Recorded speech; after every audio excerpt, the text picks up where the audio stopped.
తూర్పు గోదావరి జిల్లా కోరుకొండ మండలం మధురపూడి గ్రామంలో కనకదుర్గమ్మ అమ్మవారి జాతర మహోత్సవాలు అత్యంత ఘనంగా జరుగుతున్నాయి. అమ్మవారిని పెద్ద సంఖ్యలో భక్తులు వచ్చి దర్శించి పూజలు నిర్వహించారు. గత 35 ఏళ్లుగా అమ్మవారి జాతర మహోత్సవాలు ప్రతిష్టాత్మకంగా నిర్వహిస్తున్నారు.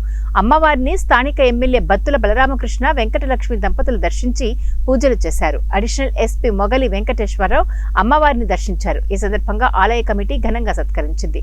ఆలయ కమిటీ ఆధ్వర్యంలో రాజకీయాలకు అతీతంగా నాయకులు పాల్గొన్నారు, మొక్కులు తీర్చుకున్నారు.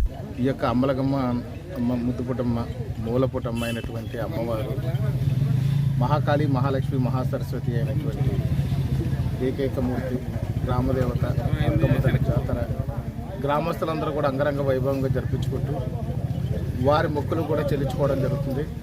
ముఖ్యంగా రాజనగరం నియోజకవర్గంలో ఎన్డీఏ కూటమి గెలవాలని, జనసేన పార్టీ అభ్యర్థి అయినటువంటి బత్తుల బలరామకృష్ణ నేను గెలవాలని ఈ గ్రామంలో ఈ యొక్క మేకపోతల్ని, కోళ్ళని బలిస్తామని చెప్పి వీళ్ళందరూ మొక్కుకున్నారు.